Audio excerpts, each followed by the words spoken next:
राधे राधे। मेरे YouTube channel पर आप सभी का स्वागत है। जैसा कि आप सब जानते हैं कि माघ का महीना शुरू हो गया है। मैं प्रतिदिन आपको माघ महात्म की एक कथा सुनाऊंगी और भगवान से प्रार्थना करूंगी कि जो भी आप कथा सुने आप सबको उसका फल मिले। राधे राधे। आज मैं फर्स्ट अध्याय शुरू कर रही हूँ, कृपया आप सुने। राधे राधे। बोल श्री विष्णु भगवान की जय, राधा रानी की जय। सदा भवानी दाहिने गौरी पुत्री गणेश, पंचदेव रक्षा करें ब्रह्मा विष्णु महेश। फर्स्ट अध्याय। सारे संसार के कर्ता श्री भगवान विष्णु, देवी सरस्वती तथा श्री गुरु जी के चरण कमलों में नमस्कार करके मैं इस माघ मास महात्म भाषा की रचना करती हूँ।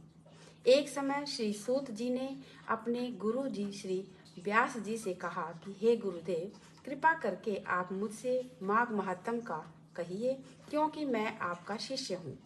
व्यास जी कहने लगे कि रघुवंश के राजा दिलीप एक समय यज्ञ के स्नान के पश्चात पैरों में जूते और सुंदर वस्त्र पहनकर शिकार की सामग्री से युक्त कवच और शोभायमान आभूषण पहने हुए अपने सिपाहियों से घिरे हुए जंगल में शिकार खेलने के लिए अपनी नगरी से बाहर निकले। उनके सिपाही जंगल में शिकार के लिए मृग, व्याघ्र, सिंह आदि जंतुओं की तलाश में इधर उधर फिरने लगे। उस वन में वनस्थली अत्यंत शोभा को प्राप्त हो रही थी। वन में कहीं वृक्षों पर मोर नाच रहे थे, कहीं कहीं मृगों के झुंड फिरते थे, कहीं गिद्दड़ अपना भयंकर शब्द कर रहे थे, कहीं गेंडों का समूह हाथियों के समान फिर रहा था, कहीं वृक्षों की कोटरों में बैठे हुए उल्लू अपना भयानक शब्द कर रहे थे, कहीं सिंहों के पद चिन्हों के साथ घायल मृगों के रक्त से भूमि लाल हो रही थी, कहीं दूध से भरी हुई थनों वाली सुंदर भैंसें फिर रही थी, तो कहीं पर सुगंधित पुष्प हरी भरी लताएं वन की शोभा को बढ़ा रही थी। कहीं बड़े बड़े पेड़ खड़े थे तो कहीं पर उन पेड़ों पर बड़े बड़े अजगर और उनकी केंचुलियां भी पड़ी हुई थी। उसी समय राजा के सिपाहियों के बाजे की आवाज सुनकर एक मृग वन में से निकलकर भागने लगा और बड़ी बड़ी चौंकड़ियां भरता हुआ आगे बढ़ा। राजा ने उसके पीछे अपना घोड़ा दौड़ाया, परंतु मृग पूरी शक्ति से भागने लगा। मृग कांटेदार वृक्षों के एक जंगल में घुसा और राजा ने भी उसके पीछे वन में प्रवेश किया, परंतु दूर जाकर मृग राजा की दृष्टि से ओझल होकर कहीं निकल गया। राजा निर्जन वन में अपने सैनिकों सहित प्यास के मारे अति दुखी हो गया। दोपहर के समय अधि मार्ग पर चलने से सैनिक थक गए और घोड़े रुक गए। कुछ थोड़ी देर बाद राजा ने एक बड़ा भारी सुंदर सरोवर देखा, जिसके किनारे पर घने वृक्ष थे। इसका जल सज्जनों के हृदय के समान स्वच्छ और पवित्र था। सरोवर का जल लहरों से बड़ा सुंदर लगता था। जल अनेक प्रकार के जल जंतु, मछलियां आदि स्वच्छंदता से इधर उधर फिर रही थी। दुष्टों के समान निर्दयी चित्त वाले मगरमच्छ भी थे।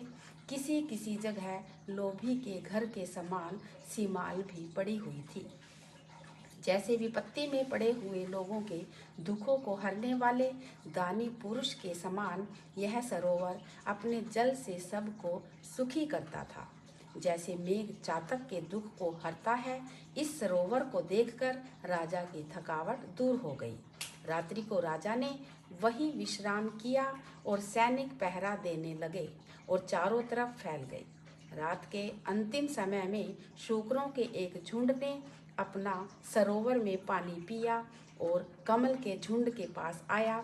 तब शिकारियों ने सावधान होकर शूकरों पर आक्रमण किया और उनको मारकर पृथ्वी पर गिरा दिया।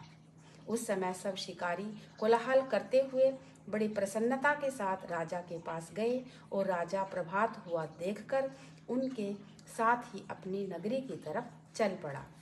रास्ते में एक तपस्वी को देखा, जिसका शरीर तपस्या और नियमों के कारण बिल्कुल सूख गया था, जो मृगछाला और वल्कल पहने हुए था और नख, रोम तथा केश धारण किए हुआ था।